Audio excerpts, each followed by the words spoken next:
ORTM, Office de radio-télévision du Mali, il est 13h à Bamako.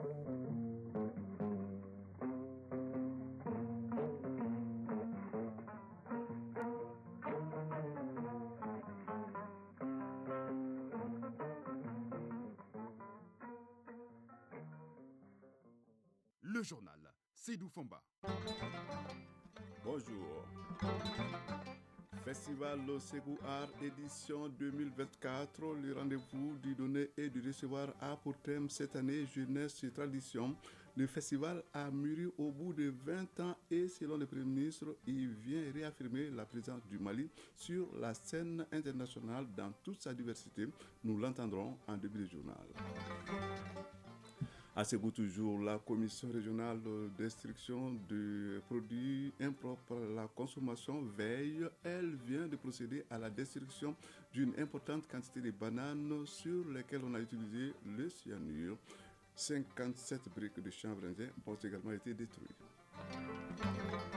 Le dernier soupir à l'aune de la Renaissance, c'est le titre d'un ouvrage qui vient de paraître, un ouvrage signé Yacouba Lazare Diallo, et dans lequel l'auteur tente de procéder au diagnostic du système sanitaire malien à partir du cas d'un patient. Sport, l'actualité est dominée par le football puisque la CAN 2023 entame sa vitesse de croisière avec les quarts de finale qui démarrent ce vendredi. Le programme de la journée en fin de journal. Auditrices, auditeurs, bienvenue.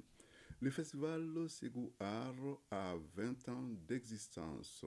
Le thème de l'édition 2024 est jeunesse et tradition, histoire de mettre l'accent sur la nécessité de revenir sur les valeurs ancestrales dans tous les secteurs artistiques et culturels. Le chef du gouvernement sur place de Pigière a saisi l'occasion pour réaffirmer la présence du Mali sur la scène internationale dans toute sa diversité. Écoutons le Premier ministre Choguel Kokala Maïga au micro de nos envoyés spéciaux Aloussène Touré, Aliou Touré. Je me réjouis de l'occasion que m'offre la présente cérémonie solennelle d'ouverture de la 20e édition de Ségou Art Festival sur le Niger. Cité légendaire des Balanza, Ségou, ville chargée d'histoire, capitale du royaume Bamana, symbole de la puissance, mais aussi du Maya et du Dambé. Nous voici donc réunis pour montrer à la face du monde que le Mali est bien là, malgré les complots diaboliques, malgré l'obstination machiavélique à nuire à notre peuple. Le Mali, pays des hommes d'honneur, béni, triomphera toujours de ses forces du mal. Je suis particulièrement heureux de présider la cérémonie d'ouverture de la 20e édition de Ségou Art Festival sur le Niger, qui s'impose comme l'un des rendez-vous culturels les plus importants du continent, faisant de Ségou incontestablement l'une des capitales africaines de la culture. Je suis impressionné de voir à Ségou toutes ces hautes personnalités du monde de la culture venues d'Afrique et du monde. Merci d'être venus partager ces moments avec nous. Être au Mali par ces temps qui courent, c'est un acte de solidarité, c'est un acte de foi. Parce qu'on a mis dans la tête de beaucoup que le Mali est isolé. Le Mali n'est isolé de personne. Je voudrais vous transmettre, mesdames et messieurs, les salutations fraternelles et amicales du président de la transition, à nos hôtes pour l'honneur qu'ils nous font en participant à ce festival, symbole du dialogue culturel et d'intégration. Né en 2004, Ségou Art Festival sur le Niger souffle cette année ses 20 bougies. Ségou Art Festival sur le Niger, c'est 20 ans de succès fulgurant, 20 ans de partage, de tissage, de rencontres, de brassage et d'intégration. 20 années au fil desquelles le festival s'est densifié, démontrant la belle preuve de sa maturité. À ce titre, Ségou Art Festival sur le Niger, comme bien d'autres initiatives culturelles, sont des manifestations de notre conviction inébranlable du rôle fondamental de la culture dans le processus de développement. Il n'y a pas de développement sans la culture et pas de culture sans le développement. Le Premier ministre Choguel Kokala Maïga, dont les propos ont été recueillis par notre envoyé spécial Aloussène Touré. 87 contrats signés pour un montant de plus de 232 millions de francs CFA et plus de 15 millions de ventes directes. C'est un résultat obtenu entre autres au cours de la 3e édition de la bourse régionale aux céréales de Mopti. La rencontre de 3 jours a aussi recommandé le renforcement des producteurs en gouvernance. Reportage Boubacar Sankari. Les lampions se sont éteints sur la 3e édition de la bourse régionale aux céréales de Mopti. Durant 3 jours, les fournisseurs de céréales et les acheteurs ont fructifié leurs affaires et établi plusieurs contrats.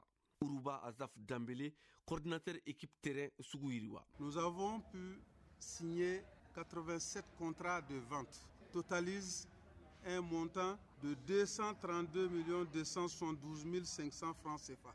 Des ventes directes au courant de la même bourse dans la mini-foire qui a été organisée à côté ont totalisé un montant total de 15 755 675 francs CFA. Ce qui fait que les résultats globaux de la bourse régionale nous ont permis donc d'avoir un chiffre d'affaires de 248 28 175 francs CFA. Mokhtar Traoré, président de la plateforme multi-acteurs.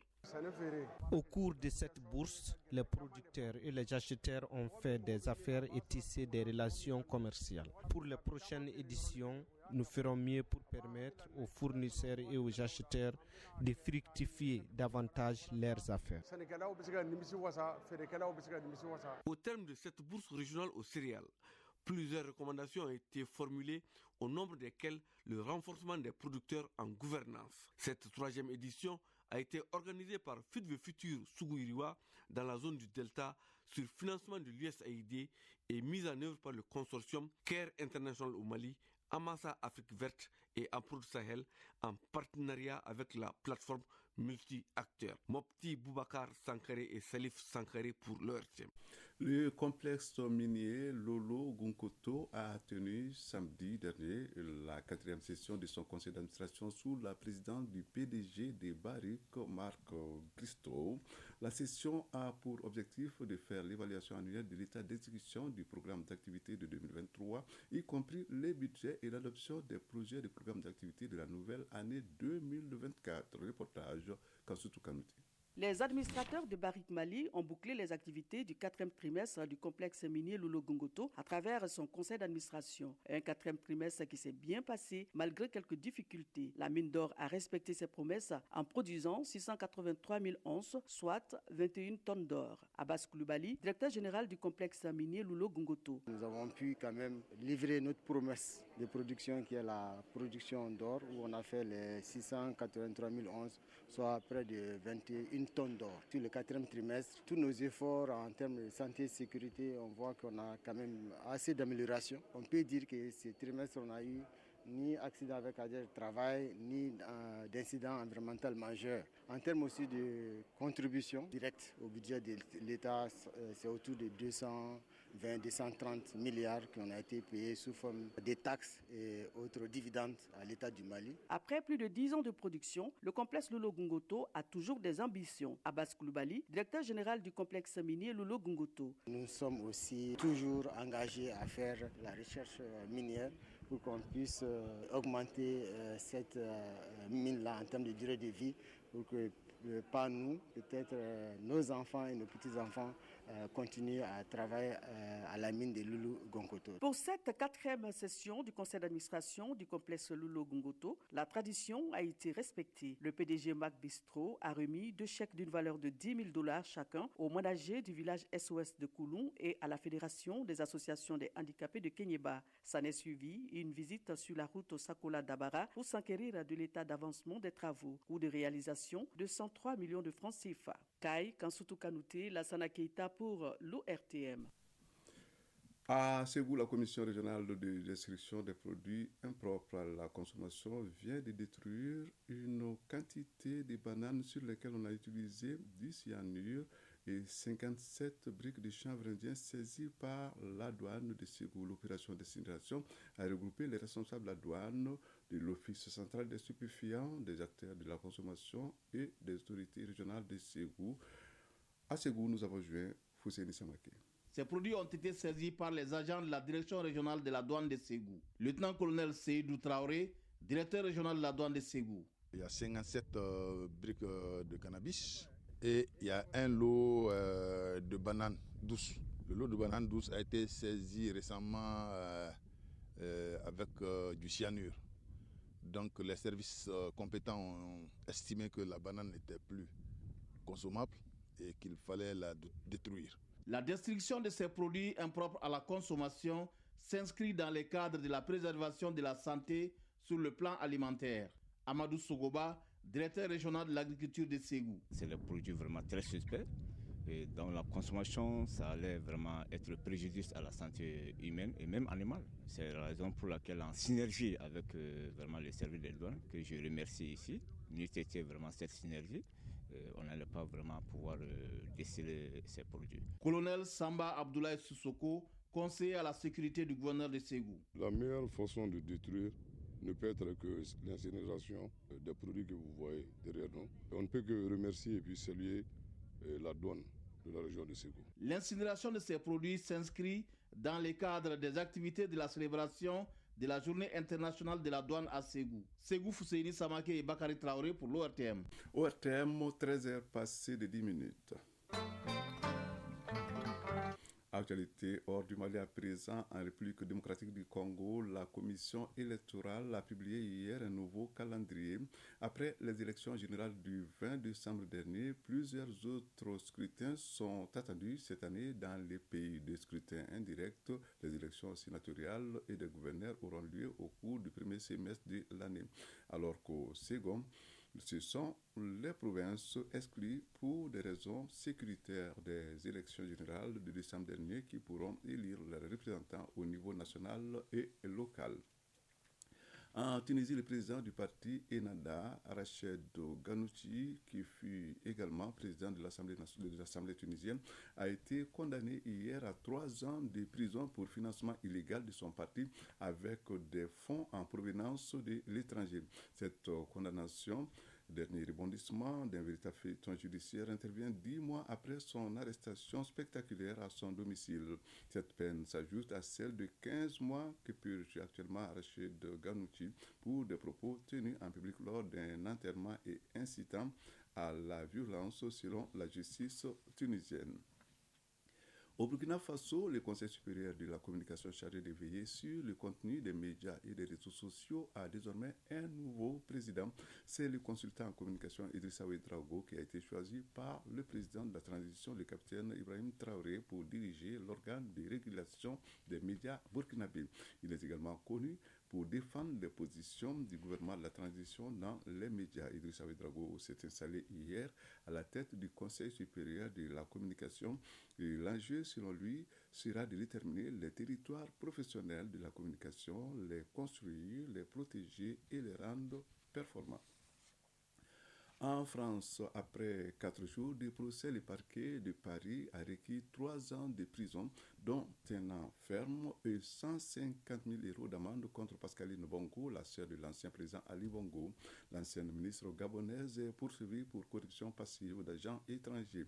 Elle est accusée d'avoir, en échange de 8 millions d'euros, usé de son influence pour aider une société française à décrocher des marchés publics. Le procureur a aussi demandé 2 à 3 ans avec sursis pour les autres prévenus, notamment Franck Ping, le fils de l'ancien ministre Jean Ping, et pour les 3 dirigeants de la société française. L'affaire est désormais entre les mains d'un juge qui rendra sa décision le 22 avril prochain. En Belgique, un sommet extraordinaire de l'Union européenne s'est tenu hier à Bruxelles sur la situation de l'Ukraine.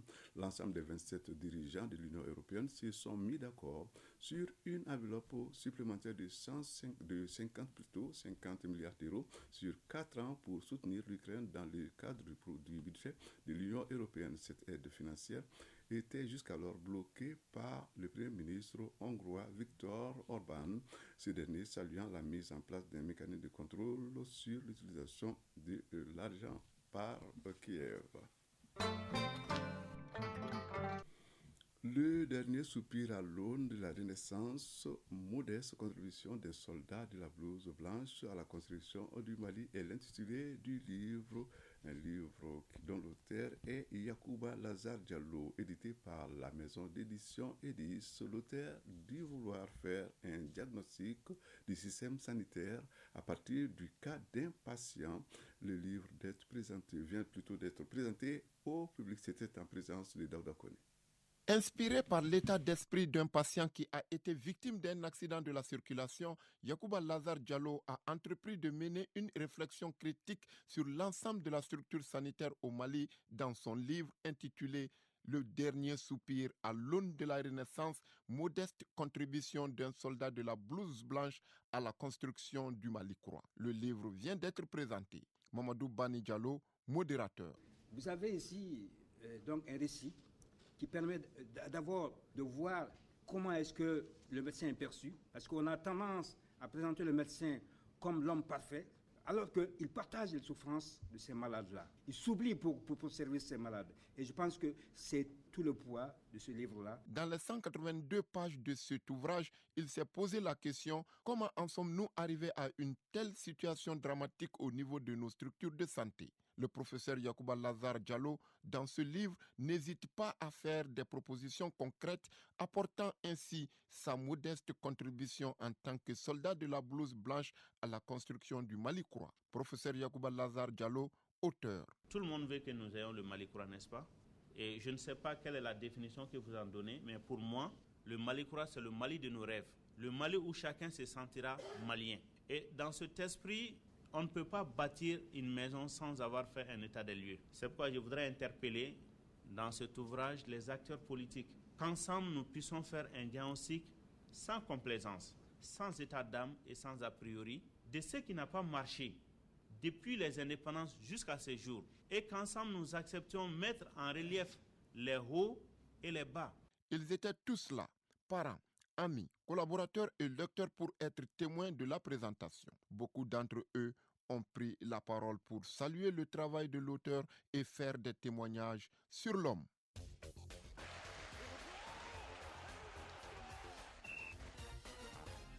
L'actualité des sports, c'est forcément le football. C'est vendredi avec la CAN Côte d'Ivoire 2023.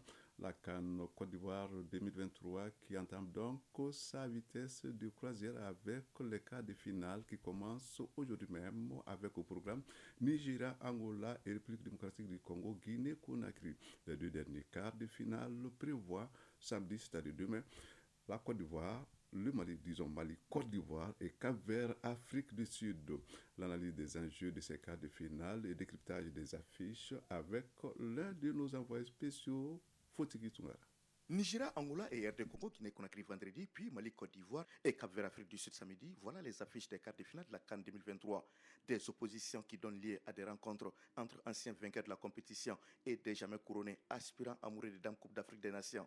Sans aucun pays de l'Afrique du Nord, signe de la fin de l'hégémonie du Maghreb cette année, ce plateau des quarts de finale fait la part belle à l'Afrique de l'Ouest avec 5 pays sur les 8 nations. L'Afrique australe s'en sort avec 2 représentants et seulement 1 pour l'Afrique centrale. De la même manière, le groupe A, tout comme la poule E, sont les mieux représentés à ce stade de la compétition, avec chacun 2 pays placés contre seulement 1 pour les autres groupes. Le taux se resserre davantage pour les équipes au fur et à mesure que le tournoi se poursuit sous forme d'entonnoir.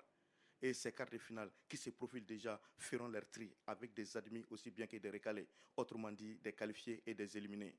Et ce premier quart de finale, Nigeria-Angola ne fera pas exception à cette règle. Les Angolais défieront les Nigérians ce vendredi à 17h au stade Félix Houphouët-Boigny d'Abidjan. Cette première confrontation entre ces 2 pays dans une phase finale de CAN sera le 11e quart de finale pour le Nigeria. L'Angola, qui atteint ce niveau pour la 3e fois après 2008 et 2010, n'est pas cependant à sous-estimer dans cette CAN. Si les Super Eagles sont évidemment favoris, il faudra tout de même faire énormément attention aux Palancas Negras qui impressionnent depuis le début du tournoi. Ce choc Nigeria-Angola sera suivi de RD Congo-Guinée-Conakry à 20h au stade Alassane Ouattara de Bempé. Ce duel entre 2 pays imprévisibles sera la 5e confrontation de l'histoire entre Congolais et Guinéens. Avantage aux Léopards avec une emprise sur le Sili national qui ne les a jamais battus en match officiel. Les Guinéens qui n'avaient plus gagné un match à élimination directe à la CAN depuis 1976 s'attacheront à briser cette malédiction face aux Congolais. Mais ils auront du pain sur la planche face à une équipe congolaise en pleine reconstruction qui n'a pas encore gagné de match dans cette CAN après une série de 4 nuls, mais qui reste déterminée à marquer son retour au premier plan sur le ski continental. Le vainqueur de ces RDC, Guinée-Conakry, connaîtra son adversaire en demi-finale à l'issue du 3e quart de finale qui mettra aux prises samedi à 17h au stade La Paix de Bouaké, le Mali et la Côte d'Ivoire. Un match qui fait le plus saliver parmi toutes ces affiches compte tenu des antécédents. Ce rendez-vous de samedi sera la 40e confrontation de l'histoire entre Aigle du Mali et Éléphant de Côte d'Ivoire. Avec seulement 4 victoires et 10 nuls contre 25 défaites, le bilan est loin d'être fameux pour les Maliens qui tiennent à cœur cette année de mettre fin au syndrome ivoirien, avec surtout cette génération de joueurs talentueux et décomplexés qui gagnent en maturité. Si les éléphants disposent d'un avantage psychologique, les aigles se dotent d'un mental d'acier et veulent créer la sensation de cette CAN des surprises. Certes, les aigles n'ont jamais gagné en phase finale de CAN contre les éléphants, mais le Mali n'a non plus jamais perdu contre un pays organisateur. Une bonne réputation à préserver à tout prix. Ce derby ouest-africain sera suivi samedi de la rencontre Cap-Vert-Afrique du Sud à 20h au stade Charles Kounambani de Yamoussoukro. Match visiblement équilibré sur le papier, mais qui penche légèrement sur la balance du côté capverdien si l'on s'en tient aux archives. En 3 matchs disputés, le bilan fait mention d'un nul et 2 victoires pour les requins bleus qui enchaînent des prestations de haute volée. Les capverdiens auront à cœur de continuer leur belle aventure, très explosif comme les autres sensations de cette CAN. Le Cap-Vert a les moyens de faire déjouer n'importe quel adversaire, même si l'adversaire en face, l'Afrique du Sud, n'est pas non plus n'importe qui. Tombèrent du favori de la CAN, le Maroc en 8e de finale, les Bafana semblent se bonifier au fil du temps avec surtout un jeu séduisant. Le gagnant de ces 4e et dernier quart de finale croisera le chemin du vainqueur Nigeria-Angola en demi-finale, mercredi le 7 février prochain. Korogo, Fotigi Tunkara, Arju Matina, Abdul Salam Bamara, Aruna Diarra, Amal Landouré pour l'ORTM. Merci Fotigi Tungara. Nous vous retrouverons pour la suite des événements. On retient donc qu'aujourd'hui, en quart de finale de la Coupe d'Afrique des Nations à 17h, le Nigeria sera face à l'Angola au stade olympique Alassane Ouattara à Ebempe, à suivre sur ORTM 1 et la radio chaîne 2. Juste après, à 20h, la République démocratique du Congo affronte la Guinée au stade Félix Houphouët-Boigny. Une rencontre que vous pourrez suivre cette fois-ci sur ORTM 2 et la chaîne 2 de la radio. Alors, merci à vous tous. C'est la fin de ce journal, un journal qui vous a été présenté par Seydou Fomba. Alors, 3 Traoré ont travaillé en harmonie avec moi pour ce journal. Il s'agit de Bintou Traoré à la mise en onde, Sekou Traoré à la mise en ligne, Brahma Traoré l'infatigable à la coordination de leurs frères et amis Dossé Baba Diarra.